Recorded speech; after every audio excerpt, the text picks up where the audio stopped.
যা পরিস্থিতি এখন তৈরি হয়েছে, বারংবার সংখ্যালঘু ভারতবর্ষের সংখ্যালঘু মুসলমানদের ওপর, মুসলমান সম্প্রদায়ের ওপর যেভাবে আঘাত হানা হচ্ছে, সেই রকমভাবেই কিন্তু হিন্দু সম্প্রদায়ের ওপরও আঘাত হানা হচ্ছে।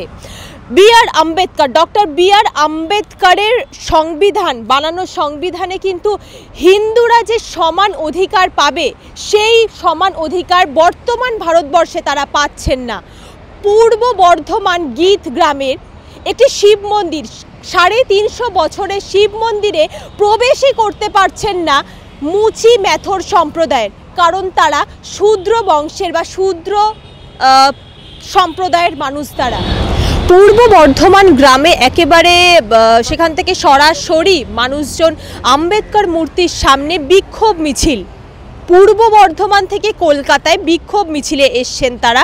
একেবারে সরাসরি আমরা তাদের মুখ থেকেই জেনে নেব যে কি ঘটনার জেরে তাদের আজকের এই বিক্ষোভ মিছিল, যদি একটু বলেন। আপনারা প্রত্যেকেই জানেন যে পূর্ব বর্ধমান জেলার কাটোয়ার গীত গ্রামে, যেখানে 130 ঘর আমাদের রবিদাস, রুইদাস, ঋষিদাস তথা চর্মকার, চামার, বাইন, মুচি সমাজের মানুষ আছে, তাদেরকে স্থানীয় সেই গ্রামেরই শিব মন্দিরে উঠতে দীর্ঘদিন ধরে নিষিদ্ধ করা রাখা হয়েছে। মানে বলা হচ্ছে 350 বছরের যে মন্দির পুরানো, সেই মন্দিরে মুচি বা চামার জাতির ওঠা নিষিদ্ধ, অস্পৃশ্য। সরাসরি ভারতবর্ষের, স্বাধীন ভারতবর্ষের সাংবিধানিক অধিকার, প্রত্যেকটা নাগরিকের সমান অধিকার, সমতার অধিকার, সেই অধিকারকে সরাসরি লঙ্ঘন করা হচ্ছে। আমাদের সমাজের, আমাদের পরিবারের মায়েরা সেখানে পুজো অর্চনা করতে গেলে তাদের মারধর করা হচ্ছে, তাদের গালিগালাজ করা হচ্ছে, তাদের পুজোর বাটা ছুঁড়ে ফেলে দেওয়া হচ্ছে, এইভাবে তাদেরকে হেনস্থা করা হচ্ছে।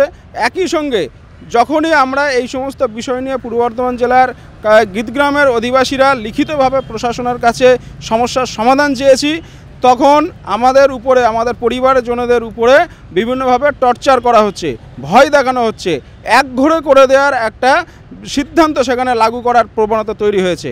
আমাদের মায়েদেরকে বলা হচ্ছে, দাদাদেরকে বলা হচ্ছে যে আপনারা মাঠের জমি যাদের ভাগে চাষ করছে তাদের চাষ ফসল কাটতে দিচ্ছে না, রাস্তা দিয়ে যেতে দিচ্ছে না, তাদেরকে বিভিন্নভাবে যে গরুর দুধ যে মিলে দেওয়া হয় সেই মিলে জমা নিচ্ছে না, এরকমভাবে আমাদেরকে ভীতগ্রস্ত করে রাখা হচ্ছে। পরিবারের ছেলেমেয়েরা সবাই ভীতগ্রস্ত হয়ে আছে। ভারতবর্ষের সংবিধানের অনুযায়ী আমরা চাইছি আমাদের সমাজের সম্মান এবং সাংবিধানিক অধিকার যাতে রক্ষা হয়, সেই দাবি আমরা রাখছি।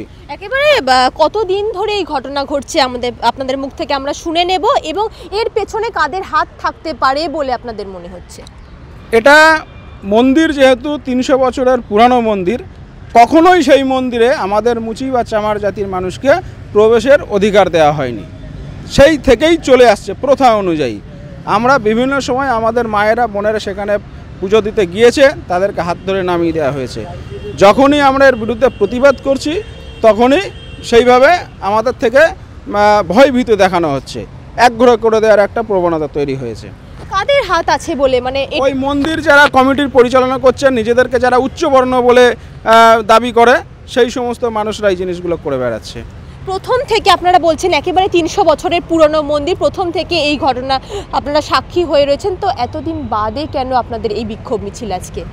এতদিন বাদে বলতে আমাদের যারা মায়েরা ছিল, পাড়ার যারা ছিল, তাদের কথায় অনুযায়ী যে সাহস জোগাতে পারেনি। এই যে একটা বড় শক্তি তারা একত্রবদ্ধ হয়ে আছে, আমাদের যেখানে 130টি পরিবার, তাদের সেখানে 1080 পরিবার, 800 পরিবার। তো এই যে একটা শক্তির কাছে পরাজিত হওয়ার ভয়ে বিভিন্নভাবে যে ভয় দেখানো হচ্ছে, সেই ভয়ে আমাদের পরিবারগুলো আর এগিয়ে আসার সাহস করেনি। একেবারেই তাই। আপনাদের এই বিক্ষোভ মিছিলের মাধ্যম থেকে বা বিক্ষোভ মিছিল থেকে আপনারা সরকারকে কি বার্তা দিতে চান? সরকারকে বার্তা দিতে চাইছি, আমাদের প্রত্যেকটা নাগরিকের যে সমান সাংবিধানিক অধিকার, সেই অধিকার যাতে সুরক্ষা নিশ্চিত হয়, সেটা সরকার দেখুক। এবং শুধু এই সমস্যা শুধু ওই গ্রামেই নয়, এই সমস্যা কাটোয়ার সাব ডিভিশনের আরও কয়েকটি ব্লকে ঘটছে। যেরকম কেতুগ্রাম 2 ব্লকের বিভিন্ন গ্রাম রয়েছে, সেখানেও শিব পুজো উপলক্ষে সেই মন্দিরে গাজন উৎসবের এদেরকে সঙ্গী করা হয় না। তো এই জিনিসগুলো যে ছুঁয়াছুত অস্পৃশ্যতা চলছে পশ্চিমবঙ্গের বিভিন্ন জেলাতে, সেই জিনিসটা আমরা তুলে ধরার জন্য সে ওখান থেকে এখানে এসে উপস্থিত হয়েছি। আপনারা যে এলাকায় থাকেন সেই এলাকার কর্মকর্তারা কিছু বলছেন না এই ব্যাপারে? কর্মকর্তারাও তো বলছে, সবাই বলছে মৌখিকভাবে পাশে আছি, প্রশাসন আমাদের সঙ্গে আছে।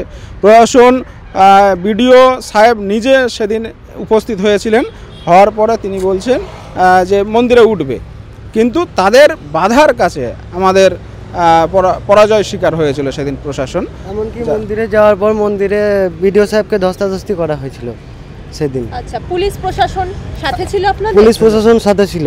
কারা করছে ধস্তাধস্তিটা? ঘোষেরা আর বাগদিরা। উচ্চ বর্ণের মানুষ? হ্যাঁ, উচ্চ বর্ণের মানুষ। তাদের সাথে আপনাদের কোনো কথাবার্তা হয়েছে যে আপনারা তাদের সাথে বসে কি কোনো যে পঞ্চায়েত সভা আমরা এতদিন ধরে জেনে এসেছি যেটা হয় সেটা কি করার চেষ্টা করেছিলেন? তার আগে আমাদের মা বোনেরা পরিবারের আরও কয়েকজন গিয়েছিল, তাদের পুজো নেওয়া হয়নি, তাদের পুজো মানে ফেলে দেওয়া হয়েছে বা তাদেরকে খেদি দেওয়া হয়েছে, মারধর করেছে।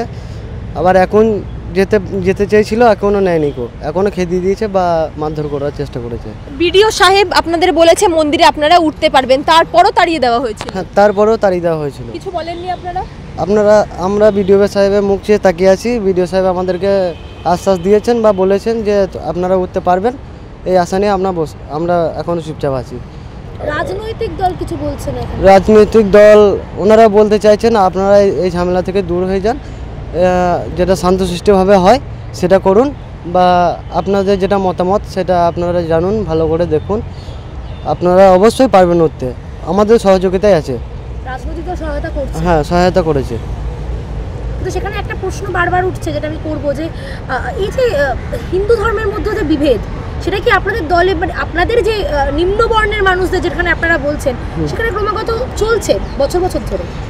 বছর ধরে চলছে, মানে আপাতত আমরা আজ পর্যন্ত ওই মন্দিরে উঠতে চেয়েছিলাম, মানে উঠতে যাইনি এখন যদি কোনো দিন মানে যেরকম তারকেশ্বর যাই, আমরা আবার জামালপুর পুজো দিতে যাই, ওখানে পুজো দেওয়া হয়, সবই হয়, পুজো দিতে যাই সবই হয়। ওখান থেকে এসে যদি আমরা সেই মন্দিরে জল ঢালতে যাই, আমাদেরকে দূর করে তাড়িয়ে দেওয়া হয়। আপাতত সেইখানে কিছুজন গালাজ করে মারধর করতে আসে, বাধ্য হয়ে আমরা পালিয়ে আসি সেইখান থেকে। যখন প্রথম আপনাদের উপর মারধর করা শুরু হয়েছিল তখন আপনারা তো নিশ্চয়ই প্রতিবাদ করা বলতে আমাদেরকে মারধর খেতাখিতি করেছে, তাড়াতুড়ো মেরেছে। আমরা তো দল বেঁধে একত্রিতভাবে যাই নাই, আমরা একে একে গিয়েছিলাম, আমাদেরকে একে একে খেদি দিয়েছে, বা এখন একত্রিত হয়েছি সেই কারণে আমরা যেতে চাইছি বা যাব, আমাদের আত্মসম্মান ফিরে পেতে চাইছি। আমাদের মতন কয়েকটা গ্রামে এরকম হয়ে আসছে, যারা মন্দিরে উঠতে পারছে না, তাদেরও সম্মানের জন্য আমরা আরও এত দূর এগিয়েছি যেন তারাও এই সম্মানটা ফিরে পায়। বিডিও সাহেবকেও তো মানছেন না? না, কেন সেটা? মানে বিডিও সাহেব তো একজন সরকারি আধিকারিক, ওনাকেও মানছে না, ওনাকেও মানে ওনার কথা শুনছে না।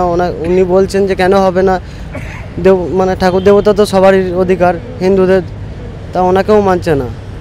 মানে যারা মানছেন না তারা কি আর্থিকভাবে এতটাই সফল যে বিডিও সাহেবকেও তিনি না মানতে পারেন? ওনাকে মানছেন না বলতে ওনাদের এখন জোর জবরদস্তি করছে, সেরকমই আর কি। তারা বিডিও সাহেবকেও না মানতে মানে ইচ্ছুক আর কি, তারা রাজি নয়। তারা মানছেন না বিডিও সাহেব? মন্দির কর্তৃপক্ষই কি? মন্দির কর্তৃপক্ষ, তারা ঘোষ গয়লা, আরও বামুন আগুরি এরাও রয়েছে। তা ওরা বলতে চাইছে তোমাদেরকে কোনোদিনই আমরা উঠতে এখানে দেবো না, আমাদেরকে অধিকার দেবে না। কেন? আমরা মুচি জাত, ছোট জাত, সেই জন্য আমাদেরকে ঘৃণ্যভাবে আমাদেরকে আলাদা করে দেওয়ার চেষ্টা করছে, কিন্তু ওরা চাইছে। কিন্তু আপনারা তো পশ্চিমবঙ্গে আরো অনেক মন্দিরে গেছেন, যাই আমরা। তাহলে আপনাদের গ্রামের এই গীত গ্রামের মন্দির কি এমন মন্দির যাতে আপনারা সেখানে ঢুকতে পারছেন? শিব মন্দির। শিব মন্দিরে কেন আপনারা ঢুকতে পারছেন না সেটা নিয়ে কথা বলেননি? বলেছি, ওরা বলেছে উঠতে দেবো না, বলেছে আমরা কোনোদিন তোমাদের অধিকার এখানে দেবো না। পঞ্চায়েতকেও জানিয়েছিলাম, কি বলেছেন তারা? পঞ্চায়েত কোনো গ্রাহ্য নেয়নি বলে আমরা প্রশাসনের কাছে গেছি, এসডিও বিডিওকে জানিয়েছি। এসডিও বিডিও এসেছিল, আসার পরেও ওরা আমাদেরকে নিয়ে তাতেও উঠতে দেয়নি দিয়ে আমাদের এসডিও বিডিও প্রশাসন বলেছে যে তোমাদের কোনো চিন্তা নাই, তোমরা যাও, আমরা চেষ্টা করবো যাতে তোমরা এখানে অধিকার পাও। কতদিন ধরে চলছে এই জিনিসটা? এটা এই মিছিল বা প্রতিবাদ এই দিন 15 হবে। আপনারা আইনি পদক্ষেপ নেওয়ার ভাবনা আছে? হ্যাঁ, আইনি পদক্ষেপ নিয়েছি, বিডিও এসডিওর কাছে আমরা চিঠি করেছি, জানিয়েছি। ওনারা বলেছেন যে আমাদেরকে আশ্বাস দিয়েছে যে ওখানে সাহায্য করছে আমাদেরকে প্রচুর, যে আমরা চেষ্টা করবো যতটা তোমরা অধিকার পাও। মানে প্রশাসনের থেকে পূর্ণ সাহায্য আপনারা পাচ্ছি।